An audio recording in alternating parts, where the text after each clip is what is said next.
Jesus can use anybody, anywhere, anytime. Are you ready for that? Culture Varghese from Dallas in Texas as his next teacher.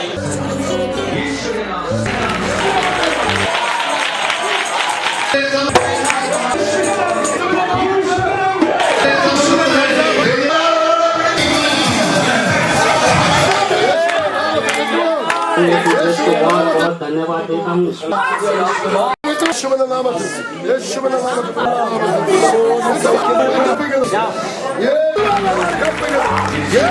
എല്ലാ ശ്രോതാക്കൾക്കും വേഗം വരുന്നവനായ കർത്താവായ യേശു ക്രിസ്തുവിൻ്റെ ധന്യമുള്ള നാമത്തിൽ എൻ്റെ സ്നേഹവും വന്ദനവും നിങ്ങളെ ആദ്യമായി അറിയിക്കുന്നു.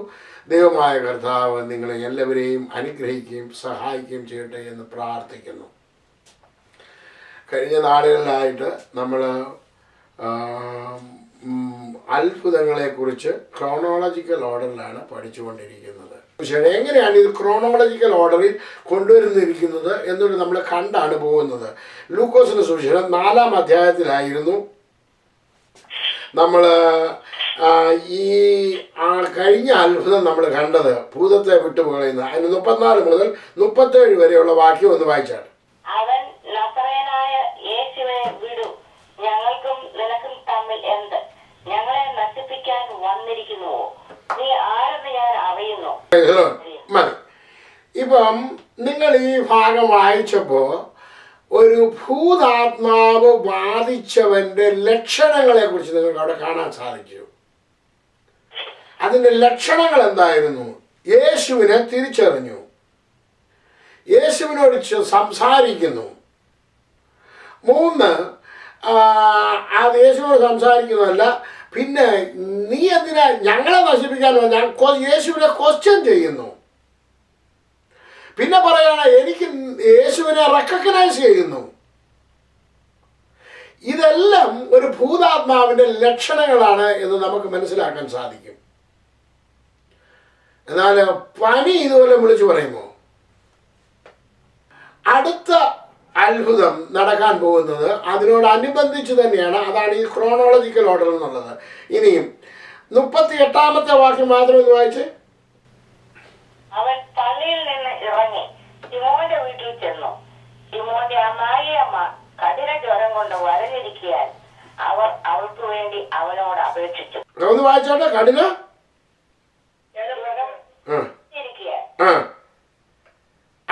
അവൾക്ക് വേണ്ടി അവനോട് അപേക്ഷിച്ചു. എന്നിട്ട് ഇനി യേശു എന്തൊക്കെ ചെയ്തെന്ന് വായിച്ചു. 39-ാമത്തെ വാക്യം.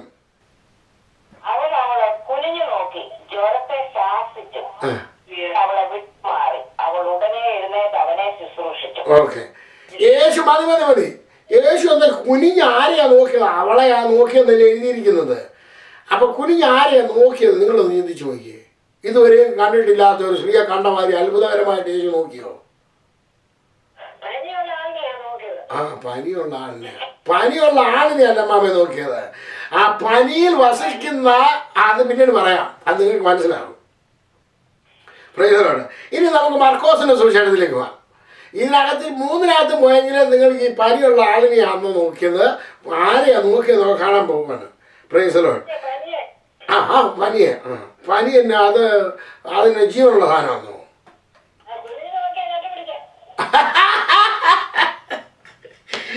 മർക്കോസ് 1:29 മുതൽ 31 വരെ. അനന്തരം അവർ പള്ളിയിൽ നിന്നിറങ്ങി യാക്കോബും യോഹന്നാനുമായി ശീമോന്റെയും അന്ത്രയോസിന്റെയും വീട്ടിൽ വന്നു.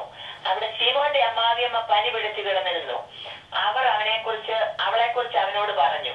അവൻ അടുത്ത് ചെന്ന് അവളെ കൈക്ക് പിടിച്ച് എഴുന്നേൽപ്പിച്ചു. പനി അവളെ വിട്ടുമാറി. അവൾ അവരെ ശുശ്രൂഷിച്ചു. നിങ്ങൾ ഇതിനകത്തൊന്ന് നോക്കിയേ. അവളെ കുറിച്ച് പറഞ്ഞു. അതെന്താ അങ്ങനെ പറയാൻ കാര്യം? പനിയാണെന്ന് പറഞ്ഞ് മാത്രമേ ഉള്ളൂ. നിങ്ങൾ ചിന്തിക്കുക.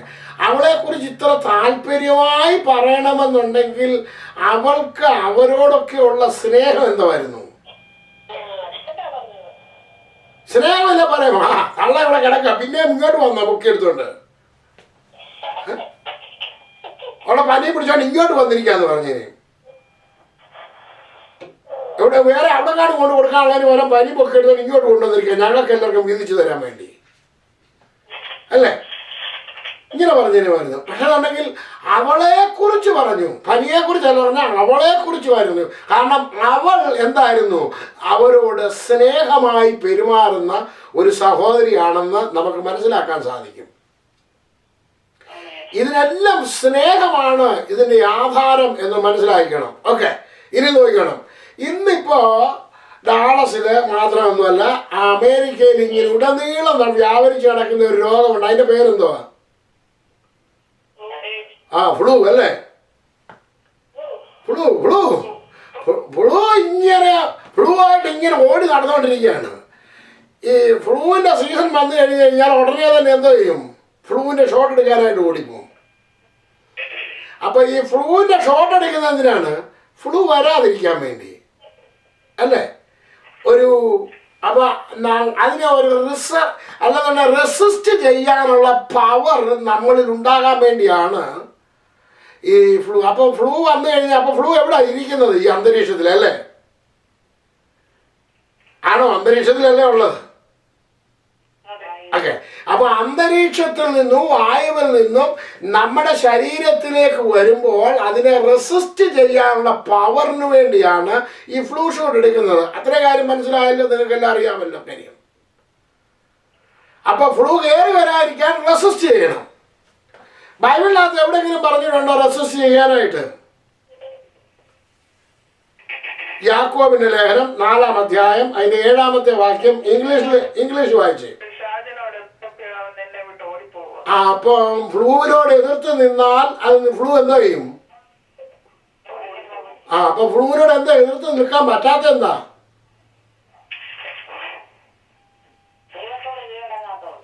പ്രൈസല്ലോ, അത് നല്ലൊരു പോയിന്റ്. അപ്പോ ഈ ഫ്ലൂ എന്ന് പറഞ്ഞ സാധനം ഞാൻ പണ്ട് ഒരു ദേവദാസന് എങ്ങാണ്ടെന്ന് വന്നു.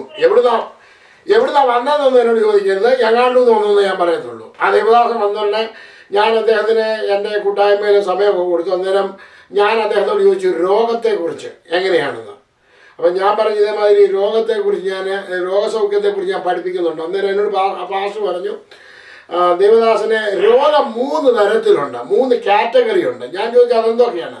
ഒന്ന് ദൈവം തരുന്ന രോഗം, പിന്നെ പിശാച് കൊണ്ടുവരുന്ന രോഗം, പിന്നെ മൂന്നാമത്തേത് നാച്ചുറൽ ആയിട്ടുള്ള രോഗം. നാച്ചുറൽ ആയിട്ടുള്ള ഈ ഫ്ലൂ അതൊക്കെ പുള്ളിയൊക്കെ പല രോഗങ്ങളും. ഓക്കെ, അപ്പൊ അദ്ദേഹം പഠിപ്പിച്ച കാര്യം എന്നോട് പഠിപ്പിച്ച കാര്യമാണ്. പുള്ളി അതിന് വാക്യങ്ങളൊക്കെ എഴുതി വെച്ചു. എന്നിട്ട് എന്നോട് പറഞ്ഞു ദൈവം തരുന്ന രോഗം പ്രാർത്ഥിച്ചാൽ പോകത്തില്ല. പിന്നെ പിശാച് കൊണ്ടുവരുന്ന രോഗം, പിശാചിനെ നമുക്ക് ശാസിച്ച് മാറ്റാം. പിന്നെ നാച്ചുറലായി വരുന്ന രോഗം നമുക്ക് ചികിത്സിച്ച് മാറ്റാം. അപ്പൊ പുള്ളി കണ്ട റെമഡി എങ്ങനെയാണ്? നാച്ചുറലായിട്ടുള്ള രോഗത്തിന് ചികിത്സയുണ്ട്. അപ്പൊ ഇതിനെ ഈ പുള്ളിയോടൊക്കെ ചെന്ന് കണ്ടുപിടിക്കണം ഈ രോഗം ഇനി ഇത് ആര് കൊണ്ടു തന്നതാണെന്ന്, എവിടുന്ന് വന്നതാണെന്നും. അപ്പൊ അങ്ങനെ ആകുന്നുണ്ടെങ്കിൽ നമ്മുടെ രോഗങ്ങളൊക്കെ മാറിക്കിട്ടും. അപ്പൊ ഇങ്ങനെ പഠിപ്പിക്കുന്ന അതൊക്കെ അതേമാതിരി പഠിപ്പിക്കുന്നവരോട് ചോദിക്കണം. അത് പഠിപ്പിക്കുന്നവരോടൊക്കെ ചോദിക്കണം ദൈവം തരുന്ന രോഗം ഏതാണ്. പിന്നെ ദൈവം അല്ലാണ്ട് ഗർഭം അടച്ചു കളഞ്ഞു, അത് ദൈവം ചെയ്ത രോഗം, ദൈവം തന്നതാണ്. അതിനെ തുറക്കാൻ ആർക്കും പറ്റത്തില്ല. ഓക്കെ, അപ്പൊ നിങ്ങളെ മക്കളെ ഇതേമാതിരിയുള്ള അനേക കാര്യങ്ങൾ കൊണ്ടുവന്ന് ഈ തലയിൽ ആരെങ്കിലും അടിച്ചു കയറ്റുന്നുണ്ടെന്നുണ്ടെങ്കിൽ പെട്ടെന്ന് ഓർത്ത് വരേണ്ടത് പത്രോസിന്റെ അമ്മായിയമ്മയുടെ കഥയാണ് നിങ്ങൾ ഓർത്ത് വരേണ്ടത്. പത്രോസിന്റെ അമ്മായിയമ്മ ആര് പിടിച്ചു കിടത്തിയിരിക്കുകയായിരുന്നു? പനിയാ പിടിച്ചു കിടത്തിയിരിക്കുന്നത് അല്ലേ? അപ്പൊ പിടിച്ചു കിടത്തിയ കക്ഷി ആരൊന്ന് കുനിഞ്ഞു നോക്കിയത്?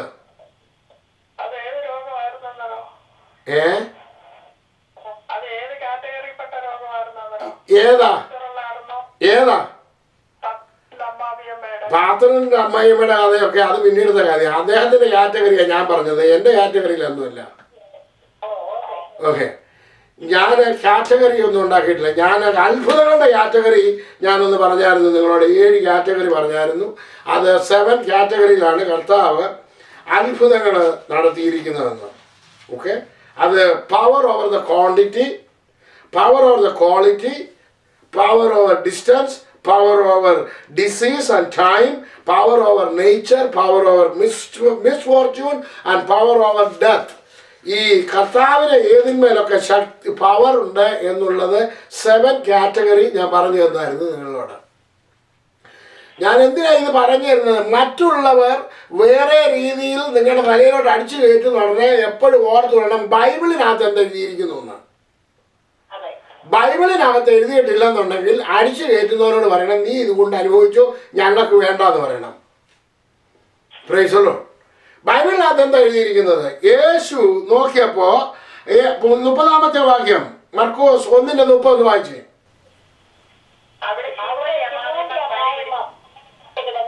ആ, പനി പിടിച്ച് കിടന്നിരുന്നു. അപ്പൊ ആരാ പിടിച്ചേക്കുന്നത്? അമ്മായിയമ്മ.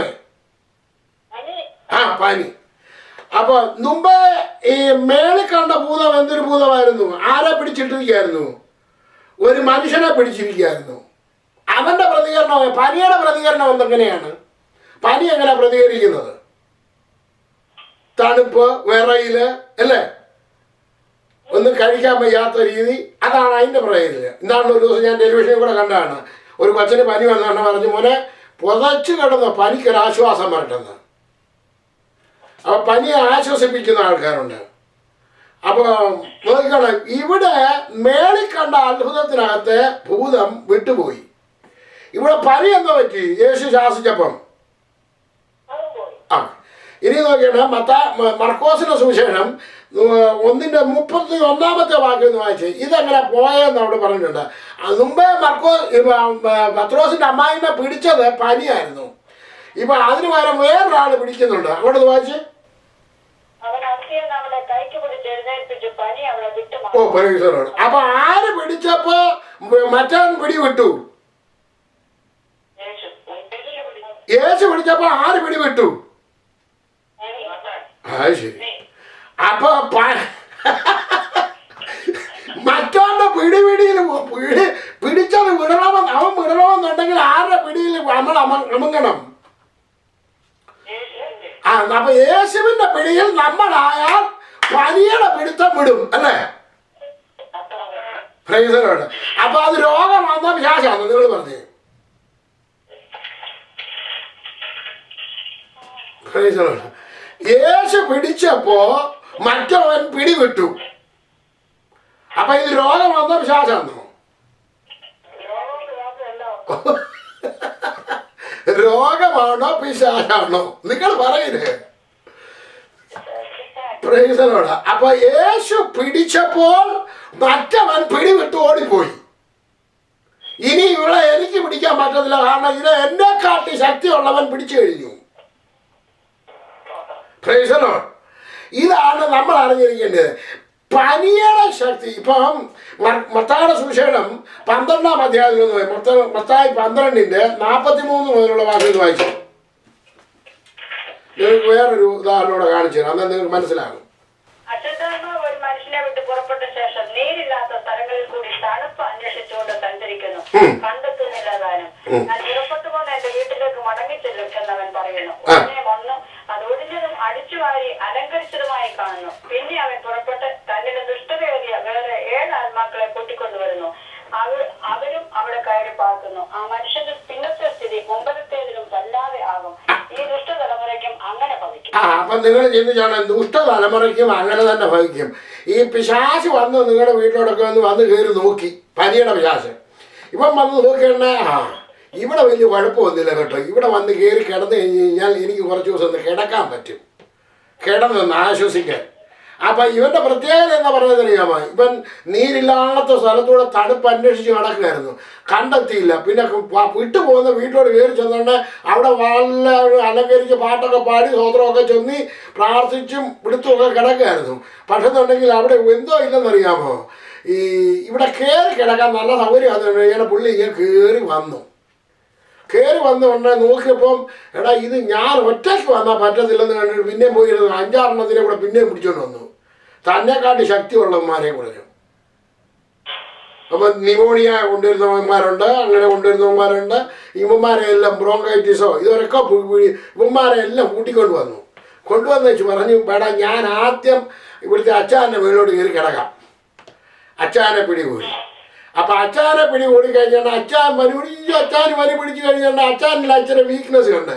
ഉടനെ തന്നെ അതിന് പിറ്റേ ദിവസം കയറി അമ്മാമ്മയെ കയറി പിടികൂടി.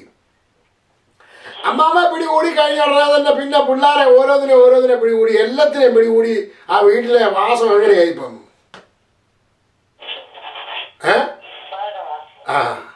അപ്പം പണ്ടത്തേനെക്കാട്ടി പിന്നത്തേതായി കഴിഞ്ഞു അല്ലേ? അപ്പം ഇങ്ങനെ ഇവന്മാരെ അനുവദിച്ചു കൊടുക്കാതിരിക്കുന്നതല്ലയോ നല്ലത്. ഈ ഭൂതത്തെ അനുവദിച്ചു കൊടുക്കാതെ ഇവരെ ഇറക്കി വിടുന്നതല്ല നല്ലത്.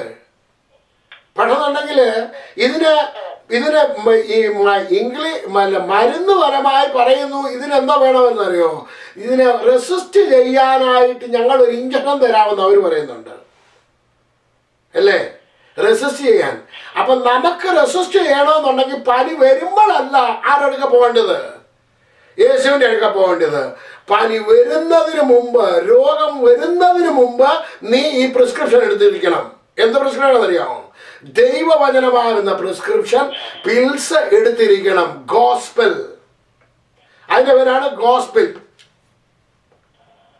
Price the Lord. ആ പില്ല് എടുത്തു കഴിയുന്ന ഉടനെ നിങ്ങളുടെ ജീവിതത്തിലോട്ട് ഇവൻ അടുത്ത് വരത്തില്ല. Praise the Lord. ഓക്കെ, എനിക്കാണെന്നുണ്ടെങ്കിൽ മുഴുവൻ കണ്ടിട്ട് നിങ്ങൾ എന്നെ പലരും എല്ലാം കണ്ടിട്ടുണ്ട്. എനിക്ക് തലയിൽ ഒരു കവറിങ് പോലും ഇല്ലാതെ വേണം എനിക്ക് വെളിയിലോട്ട് ഇറങ്ങണമെന്നുണ്ടെങ്കിൽ. Price the Lord. എത്ര അടുപ്പാണെങ്കിലും കാലിൽ കവർ ചെയ്യാതെ ഓട്ട് വിടാതൊക്കെ അങ്ങ് നടക്കും ഞാൻ. ഇവനിങ്ങനെ എൻ്റെ ഇടയ്ക്കോട്ട് അടുത്ത് വരാൻ വലിയ പേടിയാ. എന്താ പേടി? അടുത്ത് വരത്തില്ല. കാരണം ഞാൻ റെസിസ്റ്റ് ചെയ്താ നിൽക്കുന്നത്. ദൈവമക്കളെ, നമ്മുടെ ശരീരത്തിൽ ഒരു റെസിസ്റ്റിംഗ് പവർ ഉണ്ടായിരിക്കണം ഇതിനോട് എതിർത്ത് നിൽക്കാൻ. ഇനി നമുക്ക് മത്തായിയുടെ സുവിശേഷത്തിലേക്ക് കടന്നു വരാം. എന്നിട്ട് ഇതിന് ഓവർറോൾ പഠിക്കാനായിട്ട് പോവാണ്. മത്തായി 8:14 വായിച്ചേ, 14-15. യേശു പത്രോസിന്റെ വീട്ടിൽ വന്നപ്പോൾ അവന്റെ അമ്മായിയമ്മ പനി പിടിച്ചു കിടക്കുന്നത് കണ്ടു. അവൻ അവളുടെ കൈ തൊട്ടു, പനി അവളെ വിട്ടു. അവൾ എഴുന്നേറ്റ് അവർക്ക് ശുശ്രൂഷ ചെയ്തു. അവ പനി വിടണമെന്നുണ്ടെങ്കിൽ പനി എന്തോ ചെയ്തിരിക്കായിരുന്നു? പിടിച്ചിരിക്കുകയായിരുന്നു. ആ പിടിച്ചിരിക്കുകയാണ് എന്ന് പറയുന്നുണ്ടെങ്കിൽ അതിനെന്തോ ഉണ്ട്, ജീവനുണ്ട് എന്ന് മനസ്സിലാക്കണം. പനി പിടിച്ച് കിടക്കുകയായിരുന്നു. ഇനി നമ്മൾ ഇതിൻ്റെ 6 കാര്യങ്ങൾ നിങ്ങൾ മനസ്സിലാക്കാൻ പോവുകയാണ്. 1, യേശു അവളെ എങ്ങനെ കുനിഞ്ഞു നോക്കൂ? എങ്ങനെ നോക്കിയത്? കുനിഞ്ഞ് നോക്കി. അപ്പൊ കുനിഞ്ഞു നോക്കിയുണ്ടെ അവളിൽ ആരെ കണ്ടു? വേറൊരാത്മാവിനെ കണ്ടു. ആ ആത്മാവിന്റെ പേരാണ് പനിയുടെ ആത്മാവ്, അല്ലെങ്കിൽ പനിയുടെ ബാധ. Price the Lord. രണ്ടാമത്, ഈ ജ്വരത്തെ യേശു ശാസിച്ചു. ആരെ ശാസിച്ചു?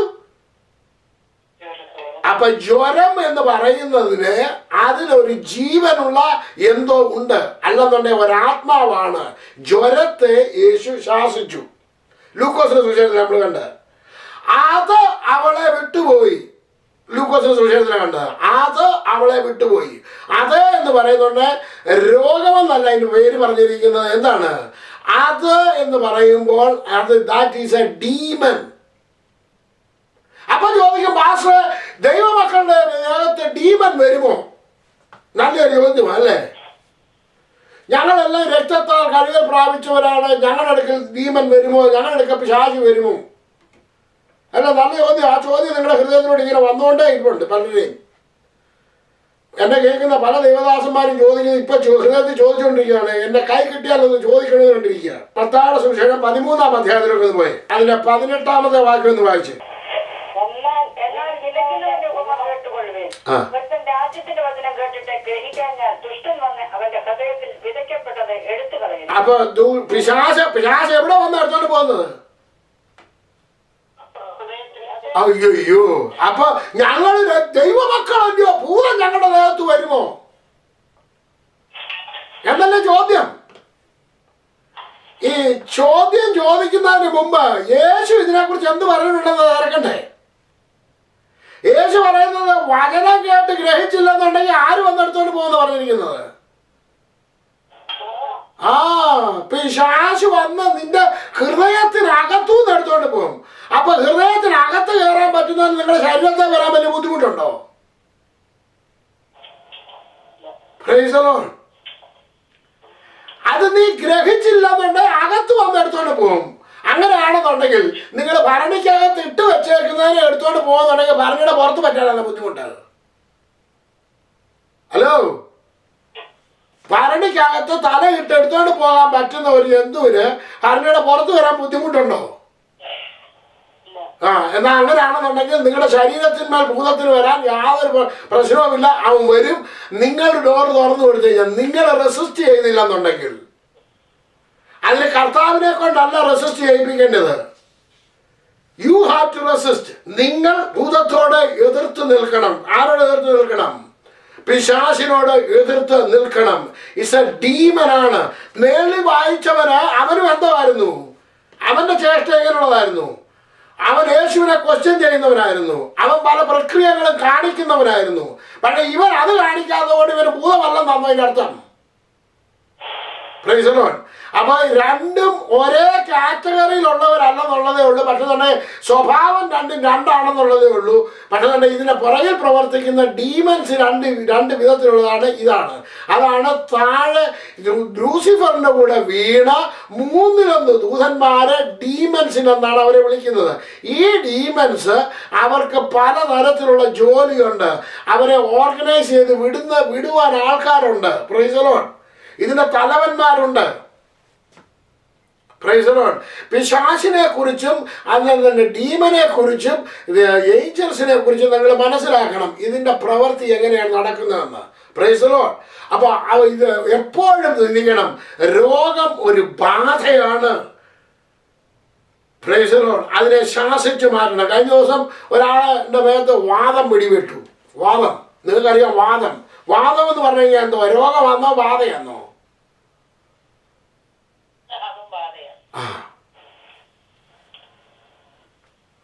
ഞാൻ പറഞ്ഞത് കർത്താവിന്റെ വാഹനം ഉപവസിക്കണമെന്ന്. ഇതിന് ഉപവസിക്കണോ? പിന്നെ എന്റെ കാര്യമാണെന്ന് തോന്നുന്നു. കാരണം ഇന്ന് ബന്ധുക്കോസുകാരൻ ദൈവമക്കളെ ചിന്തിക്കുന്നത് യാക്കോബക്കാരും മറ്റുള്ളവർ ചിന്തിക്കുന്നതിനെക്കാട്ടും വ്യത്യസ്തമായിട്ടാ. Praise the Lord. ദൈവമക്കളെ, വചനത്തിനകത്ത് കർത്താവാണ് പഴയ നിയമത്തിനകത്ത് ഒരു 2-3 പ്രാവശ്യമേ പിശാചിനെ തുറന്നു കാണിച്ചിട്ടുള്ളൂ. ഒന്ന് യോബിന്റെ അടുക്കൽ, ആദ്യം ദാവീദിന്റെ ജീവിതത്തിൽ. ഇങ്ങനെ 2-3 സ്ഥലത്തെ പിശാചിനെ കാണിക്കുന്നുള്ളൂ. എന്നാൽ യേശു കർത്താവ് വന്നപ്പോഴാണ് ഇവനെ തുറന്ന് കാണിച്ചത്, പബ്ലിക്കാക്കി കൊണ്ടുവന്നത്. അതിനു മുമ്പ് ആർക്കും അറിയത്തില്ലായിരുന്നു. യേശു കർത്താവാണ് ഇതിനെ പബ്ലിക്ക് കൊണ്ടുവന്നത്. മർക്കോസിന്റെ സുവിശേഷം ആദ്യം തന്നെ നിങ്ങൾ കാണുന്നുണ്ട്. ലൂക്കോസിന്റെ സുവിശേഷം കാണുന്നുണ്ട്. അവൻ യേശുവുമായിട്ടുള്ള ഒരു ഏറ്റുമുട്ടൽ അവിടെ കാണിക്കുന്നുണ്ട്. പിശാചുവിനെ മുഴുവനായും വെളിയിൽ കൊണ്ടുവന്ന, അതിനു മുമ്പ് വരെയും അവൻ മനുഷ്യരിൽ അടങ്ങി ഒതുങ്ങി ഒരു കോണിക്ക് മാറിയിരിക്കുകയായിരുന്നു. ഇന്നും അങ്ങനെ അടങ്ങി ഒതുങ്ങി ഒരു കോണിക്ക് മാറിയിരിക്കുകയാണ്. Praise the Lord. പള്ളിയിലുണ്ട്. മനുഷ്യരിലുണ്ട്. ഇറക്കി കളയണം. എങ്ങനെ ഇറക്കി കളയുന്നത്? കോപിക്കുന്നത് ആരാണ്? Praise the Lord. നമ്മുടെ കോപം, ക്രോധം, ശാഠ്യം, ദ്വന്ദ്വപക്ഷം, ഇതെല്ലാം ഇതിന്റെ പിന്നിലെല്ലാം പ്രവർത്തിക്കുന്ന ആരാണ്? പൈശാചിക ശക്തികളാണ്. ഈ ശക്തികളെ നിങ്ങൾ ജയിക്കണമെന്നുണ്ടെങ്കിൽ പ്രൈസ് ദി ലോർഡ്, ദൈവത്തിന് കീഴടങ്ങണം. അവനോട് എതിർത്ത് നിൽക്കണം. എങ്കിൽ മാത്രമേ പറ്റത്തുള്ളൂ. ഇത് രോഗമല്ല, ഇതൊരു ബാധയാണ്. നിങ്ങളുടെ മേൽ ഇനിയും മേലിൽ വരാതിരിക്കുന്നതിന് വേണ്ടി യേശു ഇന്ന് പകൽക്കാലം ഞാൻ ദൈവാത്മാവിൽ വിളിച്ചു പറയട്ടെ, നിങ്ങളുടെ മേൽ ആരുടെയും മേലിൽ ഈ രോഗാത്മാവ് ഉണ്ടെങ്കിൽ അതിനോട് പറയണം, യേശുവിന്റെ നാമത്തിൽ നീ വിട്ടുപോകുവാൻ ഞാൻ നിന്നോട് കൽപ്പിക്കുന്നു. Price the Lord. ആരെങ്കിലും ഫ്ലൂ ബാധയാൽ ബാധിച്ചിട്ടുണ്ടെന്നുണ്ടെങ്കിൽ അവരുടെ തലയോട്ട് കരം വെച്ചാണ് ഞാൻ ഇപ്പൊ തന്നെ പ്രാർത്ഥിക്കാൻ പോവാണ്. ദൈവത്തിന്റെ ആത്മ പറയുന്നു, ചിലരെ ഇപ്പൊ തന്നെ സൗഖ്യമാകാൻ പോവുകയാണ്. യേശുവിന്റെ നാമത്തിൽ വിട്ടുപോകട്ടെ. Praise the Lord. ദുഷ്ടാത്മ ശക്തിയെ നിനക്കതിന്മേൽ അധികാരമില്ല, അവകാശമില്ല. യേശുവിന്റെ നാമത്തിൽ വിട്ടുപോകട്ടെ. Praise the Lord. First of all നിങ്ങൾ റെക്കഗ്നൈസ് ചെയ്യണം, ഇവൻ ആരാണ് എൻ്റെ മേൽ വന്നിരിക്കുന്നത്. ഇവനെ വരാൻ ഞാൻ സമ്മതിക്കത്തില്ല. Price the Lord. ഞാൻ സമ്മതിക്കത്തില്ല, ഞാൻ അനുവദിക്കത്തില്ല എൻ്റെ കുടുംബത്തിൽ കയറുവാൻ, എൻ്റെ ജീവിതത്തിൽ കയറുവാൻ. Price the Lord. അടുത്തത് 5ാമത്തെ ഉപമയിൽ ഓക്കെ, അടുത്ത നമ്മൾ പറഞ്ഞില്ലല്ലോ. ഇത് 3 കാര്യം പറഞ്ഞുള്ളൂ. 1, അവൻ അവളെ കുനിഞ്ഞു നോക്കി. 2, ജ്വരത്തെ ശാസിച്ചു, അത് അവളെ വിട്ടുപോയി. 3, 4 നമ്മൾ കാണുന്നു, പനി അവളെ വിട്ടുമാറി. അപ്പൊ പനി എന്നാണ് അവന്റെ പേര് അല്ലേ? ഒന്നുകിൽ ജ്വരം അല്ലെ പനി. പിന്നെ അടുത്ത നമ്മൾ കാണുന്നത്, യേശു കൈ തൊട്ടു അല്ലെന്നുണ്ട് പിടിച്ചു, അപ്പോൾ മറ്റവൻ പിടിവിട്ടു. അപ്പൊ നിന്റെ ജീവിതത്തിൽ ആരുടെ പിടിക്കുള്ളിൽ നീ ഒതുങ്ങണം? യേശുവിന്റെ പിടിയിൽ നീ ഒതുങ്ങിയാൽ പിശാച് നിന്നെ വിട്ടുപോകുവാൻ ഇടയായിത്തീരും. Praise the Lord. യേശു നിന്റെ കരം തന്ന് പിടിച്ച്, പ്രൈസ് ദി ലോർഡ്, അത് നമുക്ക് മനസ്സിലാക്കണമെന്നുണ്ടെങ്കിൽ 18ാം സങ്കീർത്തനത്തിനകത്തുണ്ട്. ദാവീദ് വിളിച്ചു പറയുന്നുണ്ട്. 18ാം സങ്കീർത്തനം ഒന്ന് എടുത്താട്ട്. ഞാനത് എൻ്റെ ഹൃദയത്തിലേക്ക് ഇപ്പോൾ ഓടി വന്നതാണ്. 18 എനിക്ക് ഏറ്റവും ഇഷ്ടമുള്ള ഒരു സങ്കീർത്തന ഭാഗമാണ് 18. 18നകത്ത് അതിൻ്റെ 15 മുതൽ 17 വരെയുള്ള വാക്യം വായിച്ചേ. യഹോവേ, നിന്റെ ദർശനത്താലും നിന്റെ മൂക്കിലെ ശ്വാസത്തിന്റെ ഊത്തിനാലും നീർത്തോടുകൾ കാണായി വന്നു. ഭൂതലത്തിന്റെ അടിസ്ഥാനങ്ങൾ വെളിപ്പെട്ടു. അവൻ ഉയരത്തിൽ നിന്ന് കൈനീട്ടി എന്നെ പിടിച്ചു, പെരുവെള്ളത്തിൽ നിന്ന് എന്നെ വലിച്ചെടുത്തു. Price the Lord. ഉയരത്തിൽ നിന്ന് കൈനീട്ടി എന്നെ പിടിച്ചു, പെരുവെള്ളത്തിൽ നിന്നും. ഇന്ന് പനി എന്ന് പറഞ്ഞു കഴിഞ്ഞാൽ, ഫ്ലൂ എന്ന് പറഞ്ഞു കഴിഞ്ഞാൽ, നമ്മുടെ ഞാൻ ഇവിടെ വന്നു കഴിഞ്ഞപ്പോഴാണ് അറിയുന്നത്. എൻ്റെ ഫാദറിലേക്ക് എപ്പോഴും പറയുകയാണ് നിമോണിയ. ഒരു പനിയുടെ ഒരു ചെറിയ ലക്ഷണം വന്നു കഴിഞ്ഞാൽ ഇവിടെ അതിന് പേരിടുന്നത് എന്തുവാ? നിമോണിയ. അപ്പോഴത്തേക്ക് ലങ്സിനകത്ത് വെള്ളം കെട്ടിക്കിടന്ന് എന്തെല്ലാം ബഹളങ്ങളൊക്കെയാണ്. അതുവരെ വർക്ക് ചെയ്തോണ്ടുന്ന ലങ്സിനകത്തിലോട്ടെങ്ങനെ ഈ വെള്ളം എന്നോട് ഓടിപ്പോയത്? കുടിച്ച വെള്ളം ലങ്സിനകത്ത് കയറിപ്പോയോ? ദൈവമക്കളെ, ഇവൻ ഒരു വലിയൊരു ബാധയാണ്. പെരുവെള്ളത്തിൽ നിന്ന് തന്നെ വലിച്ചെടുത്തു. അപ്പൊ ആരുടെ പിടിയിൽ ദാവീദ് ഒതുങ്ങി കൊടുത്തു? ദൈവത്തിന്റെ കരത്തിൽ. അല്ലാതെ ആരുടെ പിടിയിൽ ആയിപ്പോയിരുന്നു? അതിന്റെ 16ാമത്തെ വാക്യം. അവൻ ഉയരത്തിൽ നിന്ന് കൈനീട്ടി എന്നെ പിടിച്ചു, പെരുവെള്ളത്തിൽ നിന്ന് എന്നെ വലിച്ചെടുത്തു. അടുത്തത്, ബലമുള്ള ശത്രുവിന്റെ കയ്യിൽ നിന്നും എന്നെ പകച്ചവരുടെ പക്കൽ നിന്നും അവൻ എന്നെ.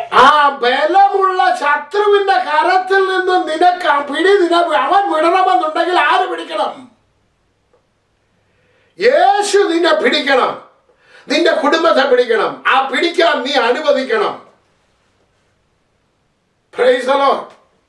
ദൈവമക്കളെ, യേശു നിന്നെ പിടിക്കാൻ നീ അനുവദിച്ചു കൊടുത്താൽ, പ്രൈസ് ദി ലോർഡ്, ശത്രുവിന്റെ കരത്തിൽ നിന്ന് നിനക്ക് വിടുതലുണ്ടാകും. ശത്രു ഒരേ രീതിയിലല്ല വരുന്നത്, അവൻ പല രീതിയിലാണ് വരുന്നത്. അവന്റെ തന്ത്രങ്ങൾ പലതാണ്. പൗലോസ് പറയുന്നത്, പിശാചിന്റെ തന്ത്രങ്ങളൊക്കെ നിങ്ങൾ അറിയാത്തവരല്ലല്ലോ എന്നാ പറഞ്ഞിരിക്കുന്നത്. പിശാചിന്റെ തന്ത്രങ്ങളെ കുറിച്ച് നമ്മൾ അറിഞ്ഞിരിക്കണം. മരിക്കാൻ എത്ര ദൂരം വേണം? ഒരു ചെറിയ പനി വന്നാൽ അത് പോകുന്നു. പനി പോകുമെന്ന് പറഞ്ഞ അവിടെ ഇരുന്നു. എത്ര പേര് ഇവിടെ പനി വന്നെന്ന് പറഞ്ഞിട്ട് ബ്രോങ്കൈറ്റിസ് ആയി, പിന്നെ നിമോണിയ ആയി, എത്ര പേര് കാഞ്ഞു പോകുന്നുണ്ട്. എന്തുകൊണ്ടാണെന്നറിയാമോ? ഒരു ചെറിയൊരു പനി മതി പിടിച്ച് നിന്നെ തകർക്കാൻ. എന്നാൽ നീ പനി വന്നേച്ച് വിട്ടേച്ച് പോകുന്നല്ല പറയേണ്ടത്. ഞാൻ എൻ്റെ കർത്താവിൻ്റെ കരത്തിൽ ഞാൻ എന്നെ തന്നെ ഏൽപ്പിച്ചു കൊടുക്കും. പ്രൈസലോട്. ഒന്നിനും എന്നെ ബാധിക്കുവാൻ, എന്നെ പിടിക്കുവാൻ ഞാൻ സമ്മതിക്കത്തില്ല. പ്രൈസലോട്. യാതൊരു രോഗവും ഒരു ബാധയും എൻ്റെ കൂടാരത്തിന് അടുക്കാൻ ഞാൻ സമ്മതിക്കത്തില്ല. ഞാൻ സർവശക്തന്റെ നിഴലിൻ കീഴിൽ ഞാൻ പാർക്കും. പ്രൈസലോട്. ഇത് നമ്മളാണ് തീരുമാനമെടുക്കേണ്ടത്. രോഗത്തിന് വേണ്ടി പ്രാർത്ഥിച്ചത് പിറ്റേ ദിവസം വേറെ പണിക്കല്ല വേണ്ടത്. നീ സർവശക്തന്റെ നിഴലിൻ കീഴിൽ പാർക്കണം.